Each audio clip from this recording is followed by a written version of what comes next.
I love it. Hey, What's up, James? James. Hey, James. Gentlemen, how's it going? Uh, Great. well, I Very love your well. setup. Thank you, thank you. Yeah. Just picture me below decks. That's the way I see it. You got the boards there. Everything's good. So anytime you hear the name Stephen King, that kind of automatically sets up a certain level of expectation. So how did you guys want to honor the original source material, but also add on some things to kind of expand on the story as well? Well, I think we had to expand on the story to fill 10 hours of compelling television, but we certainly tried to hold fast to the themes of the original material, and certainly the environment, the atmosphere, the mood. The short story is kind of a nod a little bit, I always thought, to Lovecraft, and we certainly go to those places. The core of that story is really all in the show. It's quite intact, and I think, as Peter said, to really flesh out the story and make a 10-episode series out of it.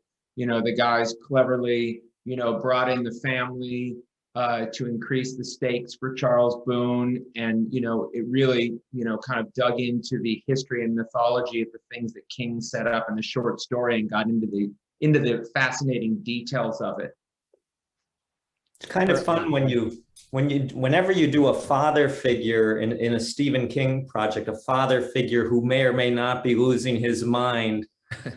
Visions of axes coming through doors, and labyrinths of come to mind. And so he has that built-in, holy shit, is this the Shining factor, which we were able to capitalize, I think, on.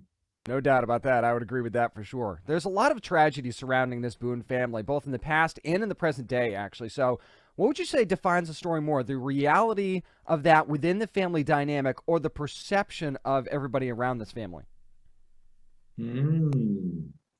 Good question. I think, if I just will say first, I think that the perception takes over once they get to Preacher's Corners, Maine, and that really starts to drive what's happening. Perception is kind of everything at that point, isn't it, guys? Yeah, we I think that is a good point. Charles Boone comes back to New England, comes back to Maine to take over this house, and he's thinking, as he did always with a kid, that his relatives were these upstanding citizens. They had wealth, they had a name, people admired them, they were well respected. And then to land in Preacher's Corners and realize it's actually exactly the opposite, and you are treated like lepers pretty much. So that perception was really big. And with the children being mixed race and other at that time, and they were not welcome there. It was obviously very white, very Protestant, very closed-minded, small-minded kind of community. No doubt about that. Now, the one thing that really struck me about Captain Charles Boone and Adrian Brody in general is that, you could tell that he's very aware of everything that's going on around him, and he tries his best to be a good man. So what is it about him that makes you believe that he can actually erase this perception of his family? I would say perhaps his character's his integrity. I mean, he's a man of his word. He's never anything less than honest with anyone. He's heroic, and he's really, all he wants is to he's sacrificed his career to try to provide a good life for his kids, and that's what he wants. So he has a strong moral center, Charles Boone. He's very unshakable that way. Yeah. That's a perfect way to put it. I really love the character of Rebecca Morgan. I think Emily does a great job with that. Story-wise, what kind of made her, or makes her, the perfect addition to this Boone family household? Well, Rebecca Morgan, her character, like the Boones, is an outsider. So she went off to Mount Holyoke College at a time when females in general weren't going to college. So she's well educated. She's more worldly.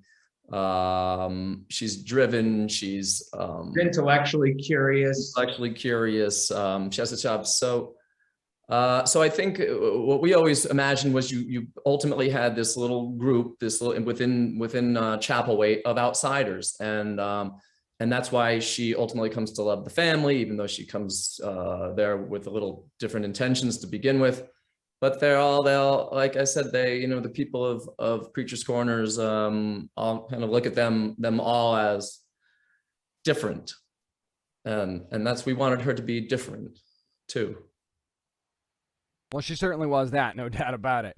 Now, we do deal with a mysterious illness as well, on top of everything else in this series. And since we're talking about 1850s New England here, can you talk about how societal norms at the time, not just the perception of the virus, but also how it plays a part in how the story evolves throughout the season?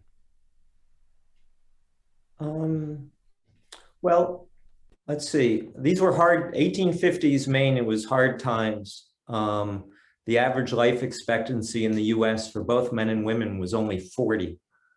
So many people, we would shoot in houses where, they would have plaques on the wall of listing the 5 or 6 kids who had died in childbirth. Consumption was rampant, tuberculosis. So this mystery illness that is going on in the town is blamed on the Boones. They call it the Boone pox, and it sort of colors, as you were talking, the perception of the family. We find out over the course of the series that the illness is quite real, but it's caused by something far worse and far more horrific than anyone could have expected, and is indeed connected to the Boones. We were, it's like, yes, it's like the Boones were like patient zero, like they brought the illness to Preacher's Corners. And we had this fascinating experience because we shot this in the middle of the first shutdown of the pandemic. And we were, flew to Nova Scotia and had to go into a 2-week quarantine before we could come outside, and, had these very strict protocols on set with masks and testing and all the rest of it. And so we were all kind of living this strange fear at the same time as we were making the show. It was quite something. How fitting that would happen at that exact same time in a weird way. Yeah. So, other than your pilot and other than the season finale, of course, both of which were really, really good, is there a particular episode that really stands out to you guys that makes you go, oh, I can't wait for fans to see this, or fans are going to freak out when they see this? Let's see. I think my favorite episode, I really like episode 8. I really like everybody. Episode 8 is excellent. Yeah. Balls out. Yeah. Yeah. It gets real. It gets real. You get some good action, you get some good character stuff, and a big ending to that episode. I think 5 is strong. The drive is strong. Yeah. 5 is strong. You meet an unexpected antagonist who is really quite formidable.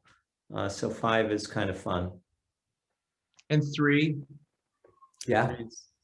Yeah, 3 is good. I feel like 3 kind of kicks everything into gear. Yeah. 1 and 2, you're meeting people, we're setting up things, and yes, some may say it's a little slow or whatever, but it's intentional. And then 3, I think, we're off and running, I think.